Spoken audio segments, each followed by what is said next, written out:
Wala na himong babag sa person with disability nga si Jaino din ang iyang sitwasyon. Kini aron lamang makapirma atol sa gihimong Tay Kami Naman signature campaign activity alang sa panawagan nga ibalik si kanhi Pangulong Rodrigo Duterte dinhi sa nasod nga gipahigayon sa Rizal Park, Davao City adlaw nga Lunes. Untang makauli na siya.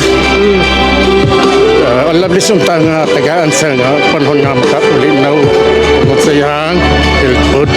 Sumala pa ni Joey Cruz, usa sa mga supporter ni FPRRD, kinahanglan among pirma aron makadesisyon na ang Korte Suprema alang sa mga ginapasangat nga kaso sa mga anak sa kanhi Pangulo nga dunay kalambigitan sa gikaingong kidnapping sa pagdala nini sa laing nasod. Habeas corpus cases po kasi supposedly dapat ito nadidesisyonan ng mabilis.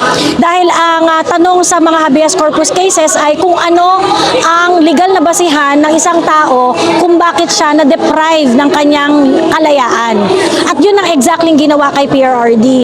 Nasayran nga gipahigayon na among signature campaign sa nagirang lugar sa nasod sukad pa niadtong Nobyembre 2025. Din target nila nga makatigom og 500,000 ka mga pirma sa maong aktibidad karong tuiga. In the heart of changing lives, ako si Brigada Julius Pacot para sa 93.1 Brigada News FM Davao, The Music and News Authority.